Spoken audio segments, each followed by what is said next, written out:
Have we Africans been scammed for years, thinking that the only way to succeed is to leave our countries, travel thousands of miles for a better life overseas, be it in the US, the UK, Australia, Canada, wherever? Or do you think that we are just outright ungrateful for the privileges and what this Western world or abroad has done for us and our extended families back home?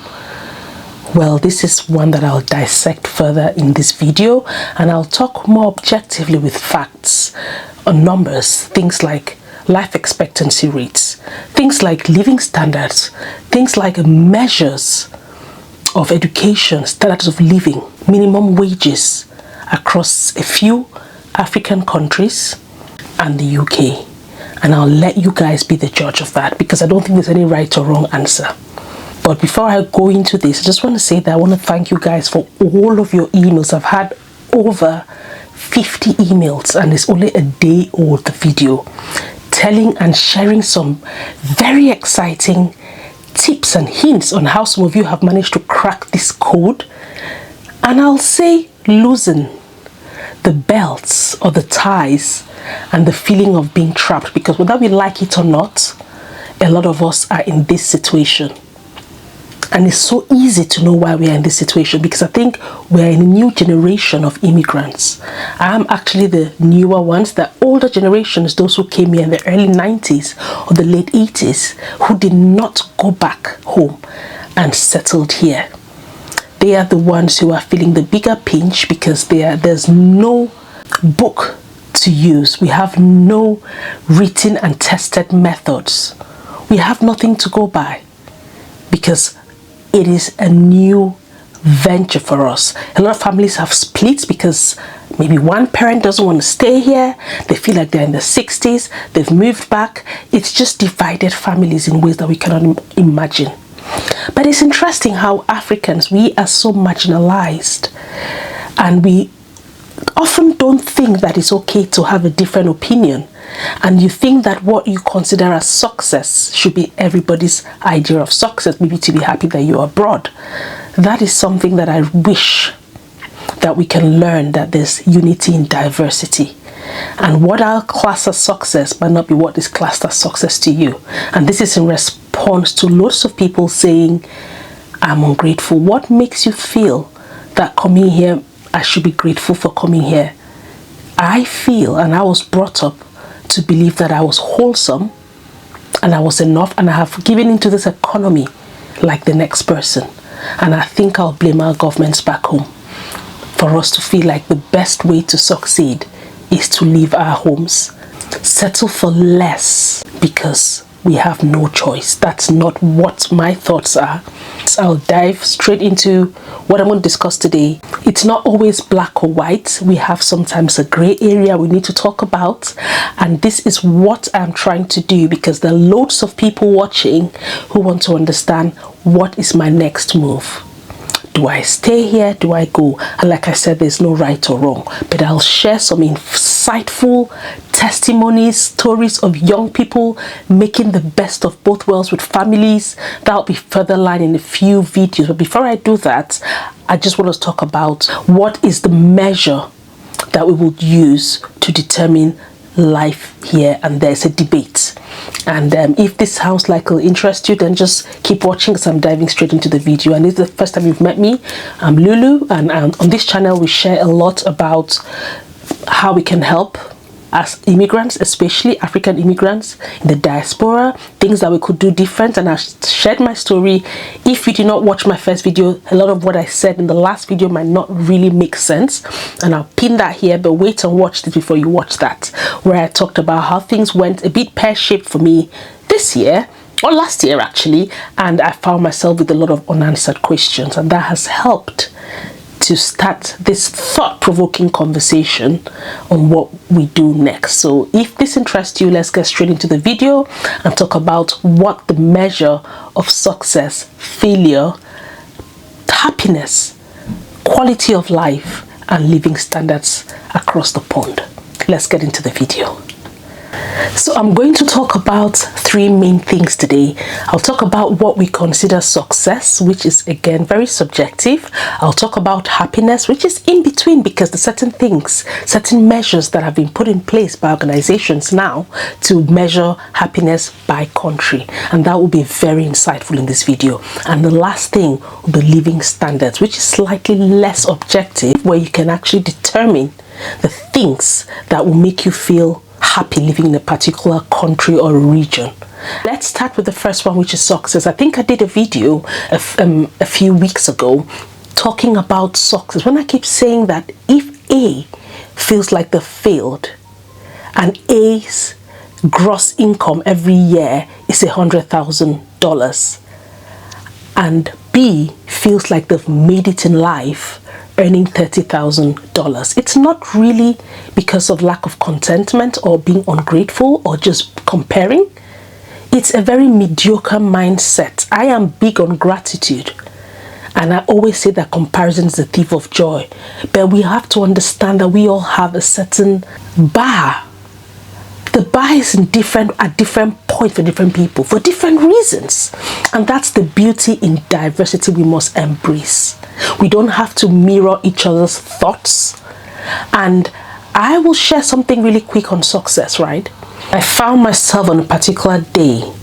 It was a very cold winter evening and I was pushing my son on his buggy. It was raining, so I could not have an umbrella.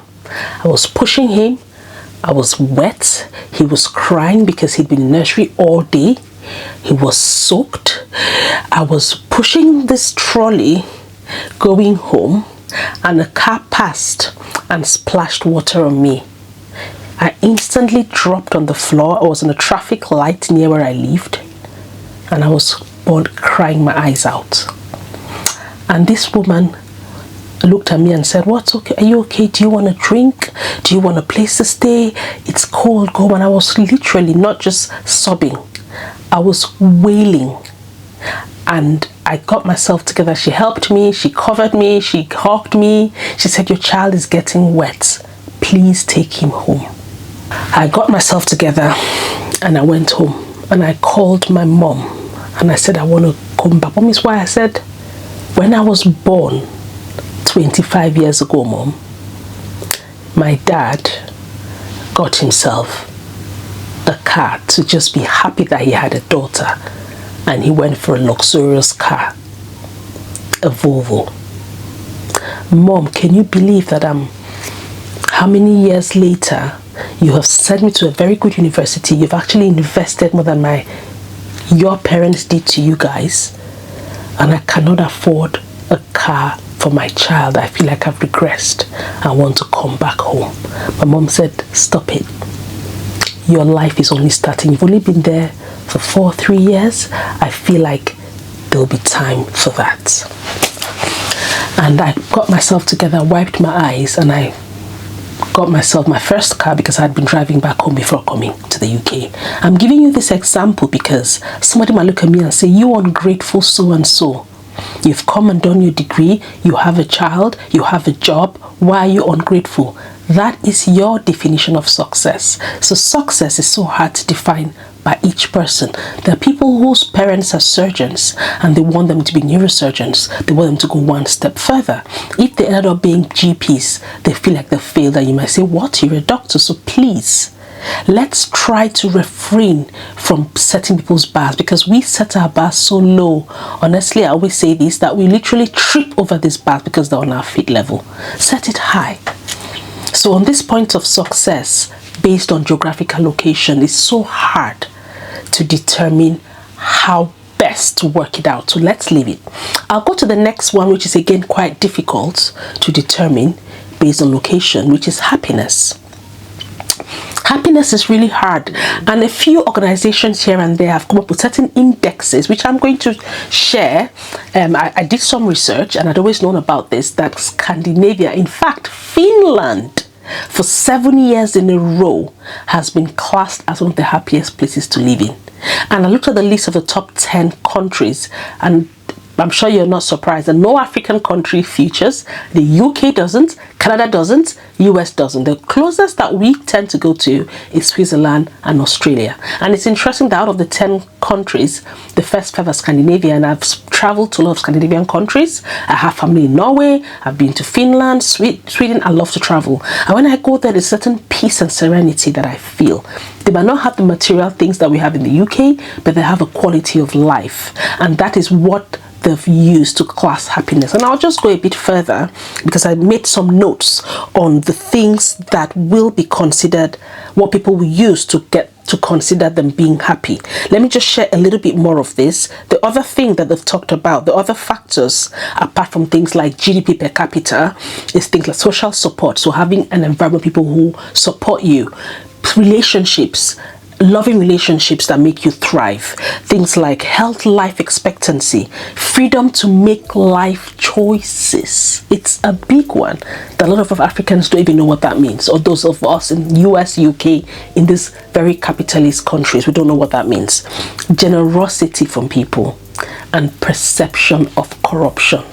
I'll leave it at that if you're an African, because we are so far from this. So there are systems in place that makes this a lot more possible in these countries. And what is it? A system that is free or low cost of education or tuition. The other thing is generous time off work. In some countries, people actually do 8 or less hours in a week, 37 hours as opposed to 40, including breaks. So when I go to Spain on holidays, they have a break, they respect the break time, and they have what they call siestas, and they have naps. I don't know what that means. Honestly, being abroad for so long in the US, in the UK, we don't have none of that. You have a 10 minutes break if you're lucky to catch a break at work.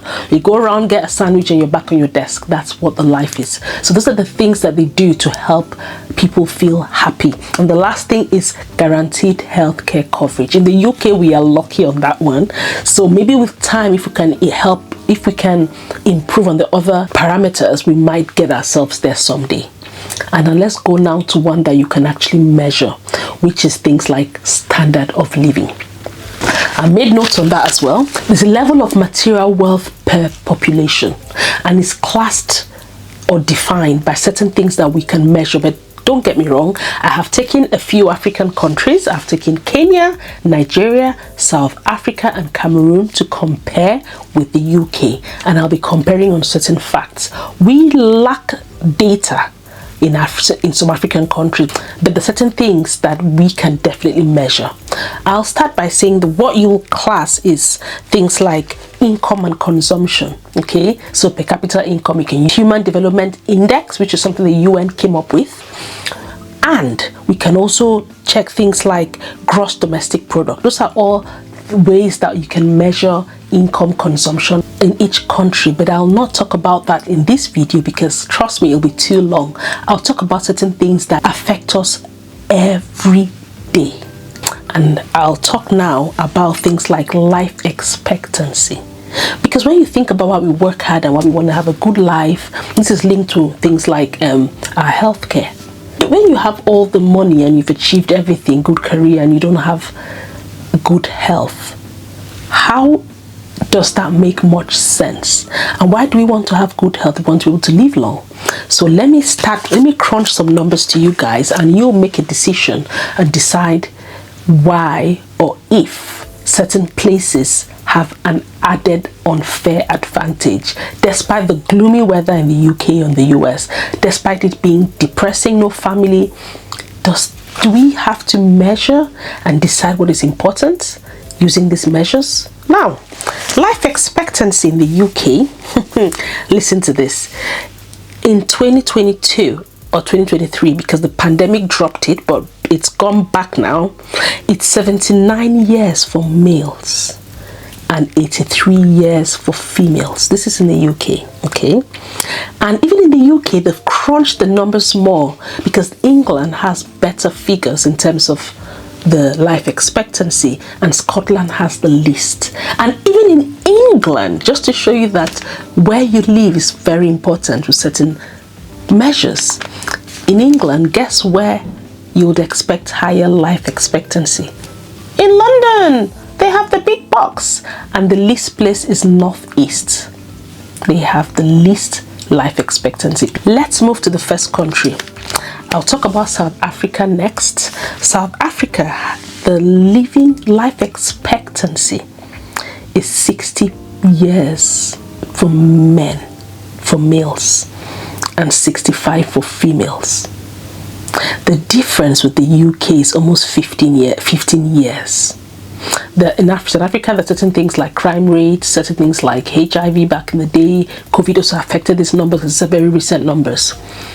Let's talk about the next, Nigeria, where my biggest audience comes from. 60 years for males. That's the life expectancy from birth. 60 years. That is almost 18 years less than living in the UK.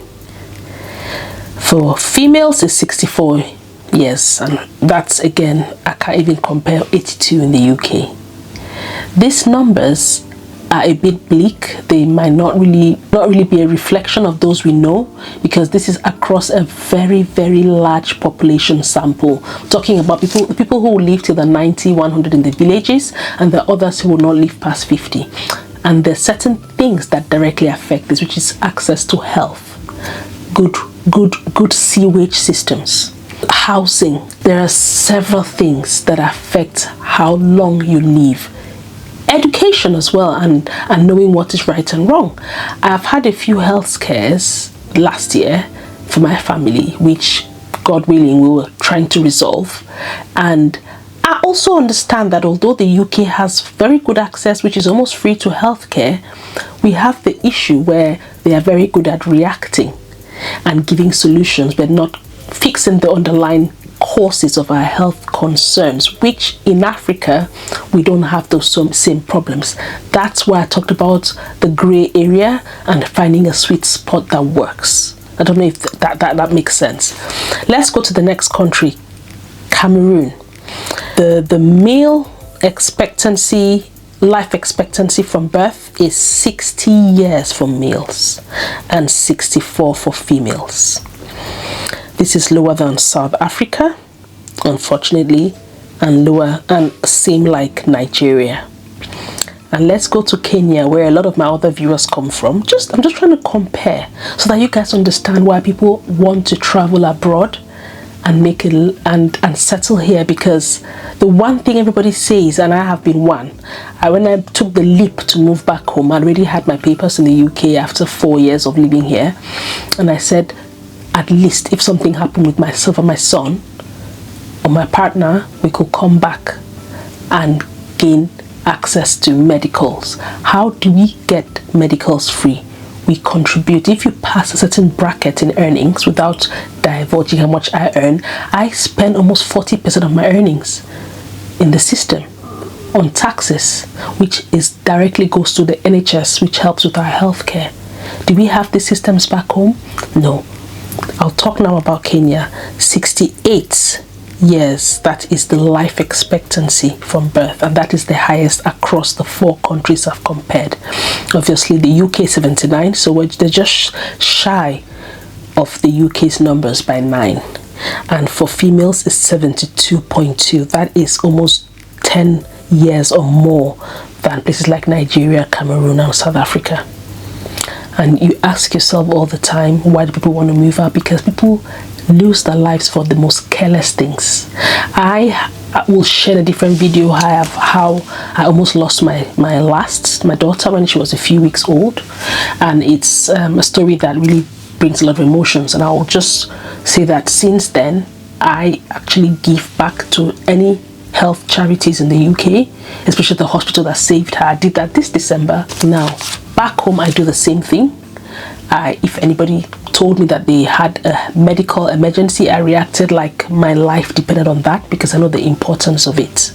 But the reason why we're talking about this today is just to understand why a lot of people want to travel, move, is because of the challenges of living in Africa, with problems with healthcare, not even understanding what causes a lot of our problems. People don't believe in the health system and they look for alternative means to get healed, which is a whole discussion on its own. So let's move to the next interesting one, and that is going to be the minimum wage. Very interesting, because on this point of minimum wage, the thing that stands out, okay, I have lived in Nigeria, I have lived in the UK, and I've lived in other African countries because of my parents worked and traveled. And the thing that I remember is the disparity between the wealthy and the not wealthy. So there's a massive gap. We all know this, don't we? But the difference in developed world is that they keep narrowing that gap. And that's why people who don't even work can afford to live here and still eat, not lack food, not be on the streets. The government will help you. Yes, if you don't have papers, you can still, even if you're an asylum seeker, you're still fed. You're given the basic necessities in life that it has to offer. I would not say the same thing like in the US, because as I said, we are more socialist, where in Europe people, they care about people as opposed to just being a number contributing in the system. I think that I deserve what I have because I've worked hard and contributed to the country. And I say this to anybody at any point if I'm asked, because I would not be marginalized. I will not be made to feel like you're doing me a favor. I studied here. I paid money in the economy. At the time I came to do a master's, it was £2,000 for home students, and I paid 5 times more. So years later, I have worked at the times that I had 2 jobs. A lot of times that I worked so hard. The mortgage I have, I smote my blood, sweat, and tears. So by all means, if my country had the same facilities, I might not be here. So it's pointing to where we come from, the lack of opportunities that we just don't have, and it could be failings from the government and the political situations which none of us have control over. I'm saying this before I read the minimum wages, because a lot of this is we cannot really help or change what it is. And when people share some of their beautiful stories because they found themselves abroad and they found that sweet spot, but they've always made it clear that you must have a plan, and unfortunately you need to be cautious, because going back, there's corruption, the political issues. You just need to be aware and be self-sufficient. They don't talk about going back and getting a job. Very few. Most people talk about getting a business, and I'll share in the next video, because this is going too long now, how I'll give you 2 examples of people I personally knew. They were in the UK the same time like me, and their stories back home are parallel. In fact, 3 stories. Okay, but let's stick to this today because I've diverted a little bit. Minimum wage in the UK. This is for a 40-hour week. It's £12 an hour, which converts to £2,100 a month. But that's not the number I'm talking about. I'm talking about your number after tax, because in the UK, the way the GDP or your income per person is calculated is actually taking benefits, pensions, self-employment money from your job, and deducting it by tax. And what it is £1,632 a month. That works out to be about $1,800. Just because in this video the rest of the numbers are in dollars, I want to try to keep apples for apples. That is the UK's minimum wage as of now, £12. When I came to the UK 20 years ago, it was £4.30. After a few months, it went to £5, and it's been climbing to £12 today. In South Africa, the minimum wage in a month, this is what you take home, so it's like your net, it's $257.06. Let that sink in. $257. This is the minimum what anybody working can take home. The next I'll talk about is Nigeria. The minimum, so in naira is 70,000 naira. This is the minimum, okay, and in dollars is $43.19. In Kenya, in obviously Kenyan shillings, it's about 15,201 Kenyan shillings, which is about $117. Not too bad. And in Cameroon, it's 41,875 francs, which is $74. Nigeria has the lowest minimum wage across these 4 countries.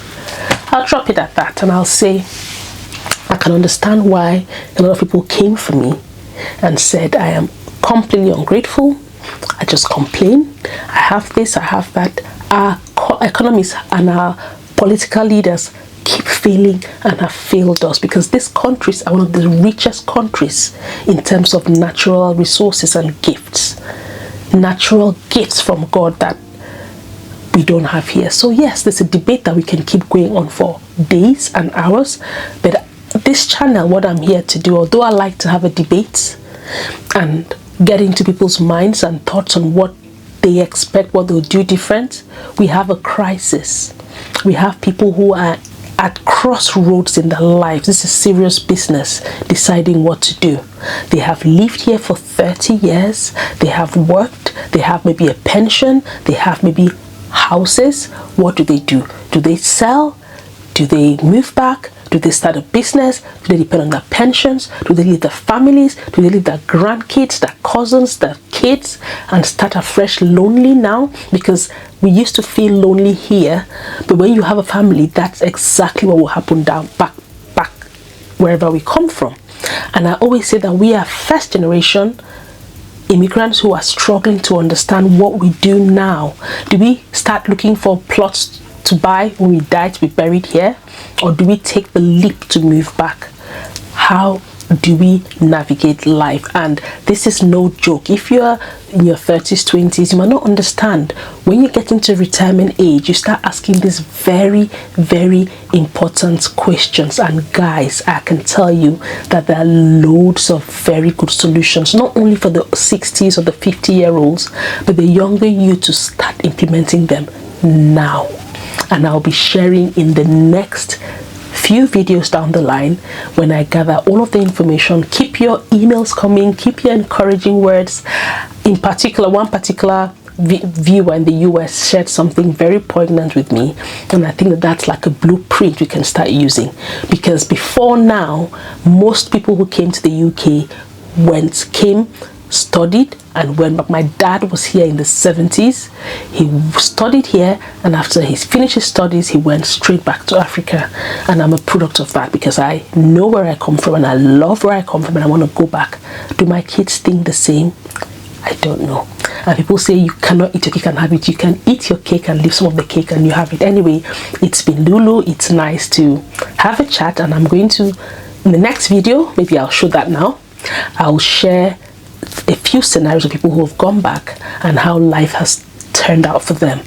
And after this, you'll be watching the series of the best way to start thinking of our future here. If you've enjoyed this video, you know what to do. Give us a like, and if you've not subscribed, it might make sense to subscribe, because on this channel we share a lot of valuable ideas and things that we wish we knew earlier, but it's never too late to learn. We are all in this journey to learn together.